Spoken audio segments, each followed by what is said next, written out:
పనిలోపలి విహారయాత్ర కూడా చేసి వద్దాం అనుకొని ఆ ఢిల్లీ పోయి వస్తారు. ఈ ఫ్లైట్ ఛార్జీలతోటి మీరు పెట్టినటువంటి ఫ్లైట్ ఛార్జీలతోటి గవర్నమెంట్ ట్రావెలింగ్ ఎక్స్పెన్సెస్ తోని ఏం చేయొచ్చండి? అట్లీస్ట్ మా తెలంగాణలో ఒక జిల్లాలో ఉన్నటువంటి స్కూళ్లను డెవలప్ చేయొచ్చు. గవర్నమెంట్ స్కూల్ ఆయనత మళ్ళీ ప్రైవేట్ అనుకునేరు. గవర్నమెంట్ స్కూల్స్ డెవలప్ చేయొచ్చు. అంటే మేము ట్యాక్సులు కడుతుంటే మాట్లాడితే ఢిల్లీ పోతురు. దేనికి పోతురు? మా తెలంగాణలో ప్రజా సమస్యలు మాట్లాడడానికి పోతురా? కాదు, మీ పార్టీ ఇంటర్నల్ సమస్యలు మాట్లాడడానికి పోతున్నారు. ముఖ్యమంత్రి పదవుల కోసం పోతున్నారు. ఒకరి మీద ఒకరు దూషించుకోవడానికి పోతున్నారు. ఒకరి మీద ఒకరు చాడీలు చెప్పుకోవడానికి పోతున్నారు. ఎవరి మీద బేడీలు వేయించాలని చెప్పుకోవడానికి పోతున్నారు. గత సర్కార్ చేసిన స్కాముల గురించి మీకు పట్టదు. ఎందుకంటే దాంట్లో కూడా మీరు పైసలు తీసుకున్నారు, మీరు అమ్ముడు పోయినరు. ఇక నిజం నిష్ఠూరం లాంటిది నేను నిజాలే మాట్లాడతా. ఈ విషయం మీకు మీ మనసాక్షికి తెలుసు. ఓకే, ఇక్కడ ముఖ్యంగా మాట్లాడుకోవాలంటే రేవంత్ రెడ్డి గారు మాటికి ఢిల్లీకి ఎవరు సొమ్ము మీద పోతున్నారు? మా సొమ్ము మీద పోతున్నారు. జపాన్కి ఎక్కడ పోతున్నారు? మా సొమ్ము మీద పోతున్నారు.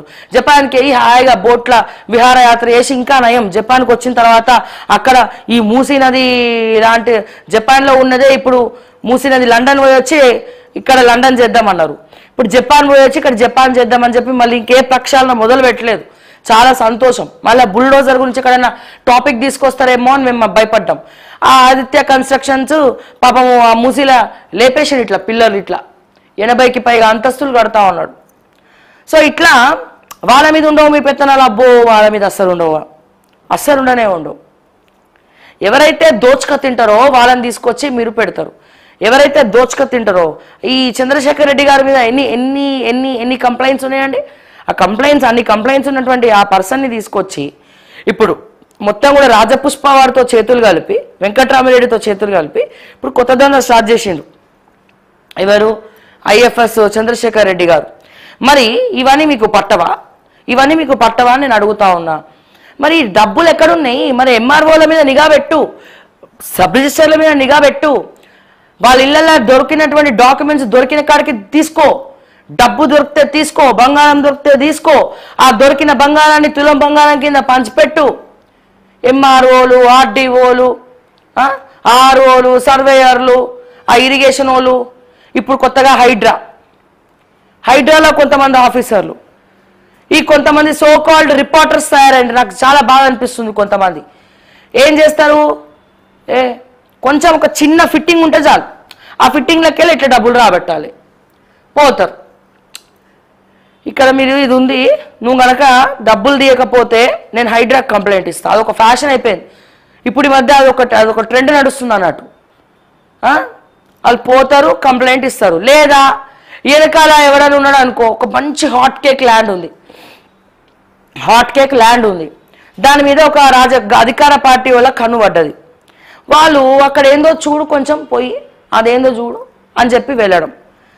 సో ఇట్లా చాలామంది భయపెట్టి బతికిస్తున్నారు. మరి ఎక్కడ లేదు పాపపు సొమ్ము? మొన్న మీ బిగ్ టీవీలో ఎవరు అక్కడ దొరికింది కదా, ఏసీబీకి రెడ్ హ్యాండెడ్గా సిఐ డబ్బులు అతను తీసుకొని. మరి ఎవరు దొంగలు ఉన్నారు ఇక్కడ? సో ఇట్లా చెప్పుకుంటూ పోతే రేవంత్ రెడ్డి గారు, డబ్బులు తెలంగాణలో పుష్కలంగా ఉన్నాయి. కోట్లు నక్కున్నాయి. బిలియన్స్ ఆఫ్ డబ్బులు ఉన్నాయి. ఎంఆర్ఓలు ఎంతమంది తెలంగాణలో? ఆర్డీఓలు ఎంతమంది తెలంగాణలో? ఓకే, ఈ సోకాల్డ్ ప్రిన్సిపల్ సెక్రటరీలు ఎంతమంది తెలంగాణలో? ఈ 10 సంవత్సరాల నుంచి ఎవరెవరు ఏ డిపార్ట్మెంట్లో ఎక్కడెక్కడ పనిచేసిండు? దమ్ములుంటే రేవంత్ రెడ్డి గారు చిట్టా తీసి ఒక్కొక్కరి దగ్గర మినిమం అంటే ఒక కాళేశ్వరం ఈఎన్సీ ఇంట్లో 50,000 45,000 కోట్ల ఆస్తి దొరికితే వీళ్ళందరిది కలుపుకొని ఐఏఎస్లు, ఐపీఎస్లు, స్టేషన్ హౌస్ ఆఫీసర్లు, ఏసీపీలు, డీసీపీలు, తర్వాత ఎంఆర్ఓలు, ఆర్డీఓలు, తర్వాత సబ్ రిజిస్టర్లు, ఓకే, కలెక్టర్లు, పిఏలు, పిఎస్లు, ఓఎస్డీలు, వామో. ఈ 10 సంవత్సరాల నుంచి ఎంతమంది ఉన్నారు? వీళ్ళందరి ఆస్తులు ఏసీబీ సరిపోదు. యాంటీ కరప్షన్ బ్యూరోకే దమ్ములుంటే మా రేవంత్ రెడ్డి గారికి దమ్ములు ఉంటే వీళ్ళందరి మీద అటాక్ చేయించి వాళ్ళ ఆస్తులు జప్తు చేసుకొని వాళ్ళ ఆస్తులు మొత్తం తెలంగాణలకే దోచుక తిన్నారు కాబట్టి ఆ దోచుకున్నోడికి దోచుకున్నంత కాదు, దోచుకున్న ఆస్తులన్నీ ఏసీబీలో దొరికినవన్నీ కూడా తెలంగాణ గవర్నమెంట్కి రాసియాలే. తద్వారా నా తెలంగాణ కోటి రత్నాల వీణ కాదు, ఎన్నో కోట్ల రత్నాల వీణ అయిపోతుంది. ఇంకా డబ్బులు ఉన్నాయి, దోచుక తిన్నారు తెలంగాణని ఇష్టం వచ్చినట్టు రాబందుల్లాగా గద్దెల్లక్క దోచుక తిని ఇంత పొట్టలు పెంచిరు, బట్టలు పెంచిరు.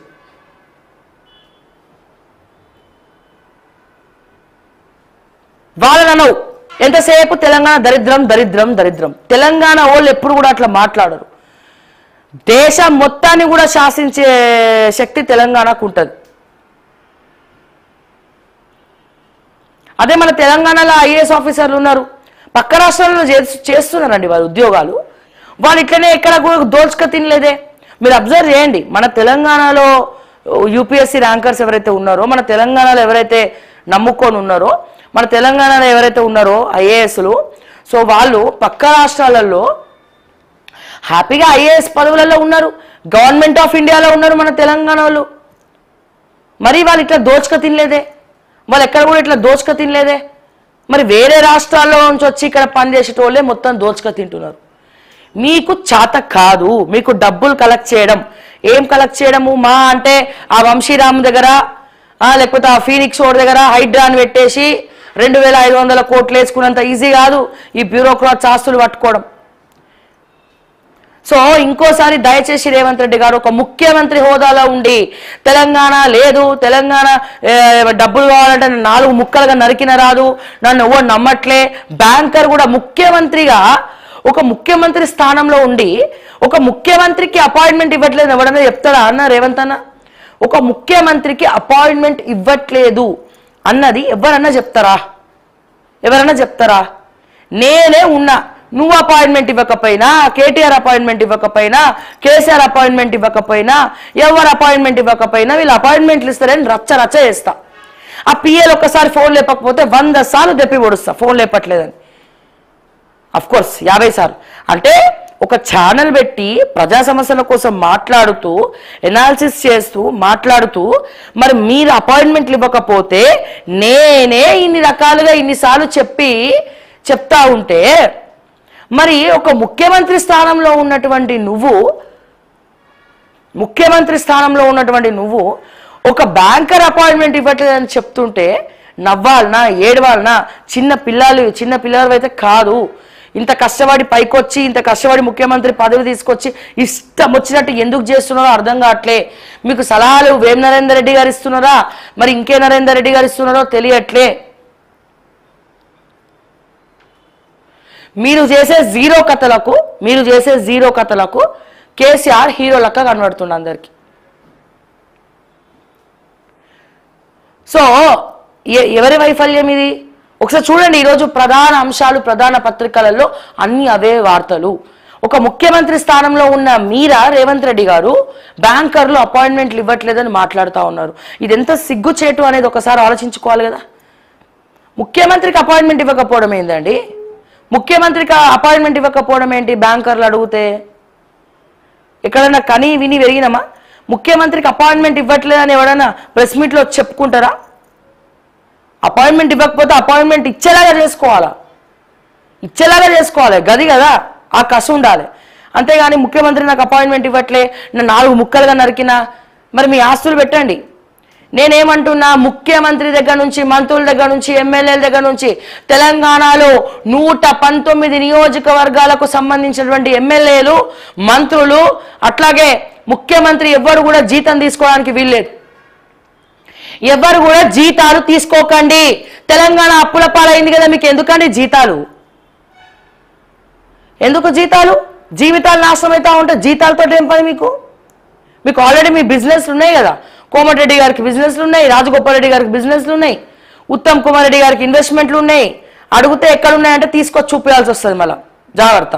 బట్టి గారికి ఇన్వెస్ట్మెంట్లు ఉన్నాయి. ఆయన ఎక్కడెక్కడనో పోతా ఉన్నారు. వాళ్ళ వైఫ్ వాళ్ళ ఎక్కడెక్కడనో వెళ్ళి ఇన్వెస్ట్మెంట్లు పెట్టొస్తా ఉన్నారు. ఓకే, ఇన్వెస్ట్మెంట్లు ఉన్నాయి. రేవంత్ రెడ్డి గారికి ఉన్నాయి, వాళ్ళ అన్నదమ్ములకు ఉన్నాయి. అందరికీ మరి మీకు ఎందుకు జీతాలు? డబ్బులు లేవు కదా, జీతాలు త్యాగం చేయండి. అట్లీస్ట్ తెలంగాణకు ఒక 400 కోట్లు 300 కోట్లన్నా మిగులుతాయి, 500 కోట్లన్నా మిగులుతాయి. ఆ స్వచ్ఛందంగా 500 కోట్లు తీసుకెళ్ళి ఏ హాస్పిటల్కో ఏ స్కూల్ డెవలప్మెంట్కో ఇచ్చేద్దాం. మీ కార్యకర్తలు కూడా ఏడుస్తున్నారు, కొట్టుకుంటున్నారు అక్కడ పటాన్చేరులో ఇష్టం వచ్చినట్టు.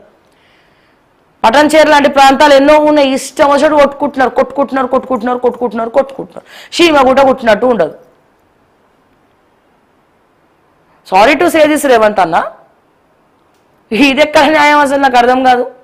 మీకు తెలియకపోతే, మీకు చేత కాకపోతే రాజీనామా చేయండి. సమర్థుడు ఎవరైతే ఉన్నాడో తీసుకొచ్చి ముఖ్యమంత్రి చేయండి.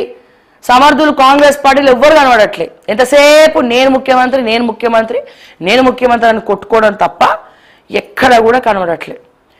నాకు తెలిసినంత వరకు ఒక నిజాయితీ ఉన్న పర్సన్ని, అన్ని సామాజిక వర్గాలను సమానంగా చూసుకునేటువంటి పర్సన్ ఎక్కడ